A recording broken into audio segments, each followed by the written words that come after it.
Sabah bizim bu açma sak muku derdine lay sak tuaч han сходы элек я ну положение.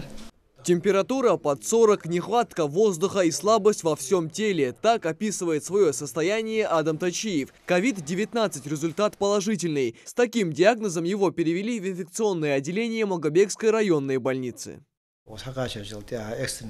Помощь оказать арсон. Дик метионусы денег хостик ханз. Хами аваште орха далил ишел. Положение дик лорж дик хажаб тог денег. Молха шамаси молда хама хада дос ишит молда хам. Персонал дики ос. Да, что маргуште партихан оз уже халхоче молч хамолж парат бас. С такими симптомами здесь каждый второй пациент. Лидия Изырханова с первых дней, как началась пандемия, всячески старалась беречь свое здоровье. Понимая, что она входит в группу риска, меры безопасности не игнорировала. Но даже так не удалось спастись от коварного вируса. Это очень непредсказуемое чувство, когда тебя водят как не знаю куда, не соображаешь, что ты, как ты, когда температуришь, когда у тебя сил передвигаться нету, и руки, ноги отказывают, и постоянно хочется упасть и лежать на одном месте, не шевелясь. Ну, девочкам большое, огромное спасибо.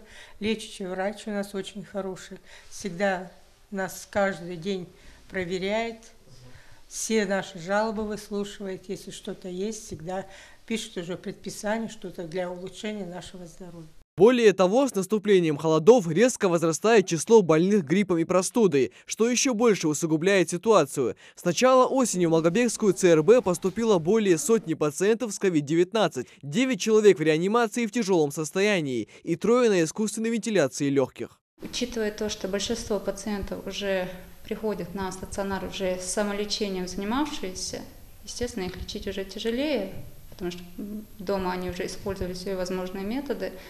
Опять-таки, учитывая, как было раньше тяжело, не зная, что мы лечим, на данный момент чуть легче в плане лечения, так как более-менее известен патогенез заболевания, и динамика, конечно, положительная есть, много пациентов выздоровевших.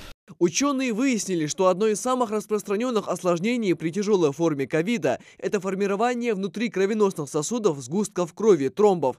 В этом случае поражаются легкие, существует риск летального исхода и необходимо срочно начать лечение. Поэтому врачи настоятельно просят не заниматься самолечением. Учитывая и влажность воздуха, и сезонные погодные условия, риск заражения более высокий.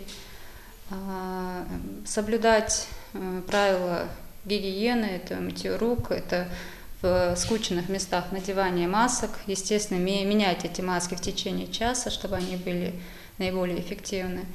Естественно, витаминотерапия, правильное питание, обильное питье. В основном такая у нас профилактика.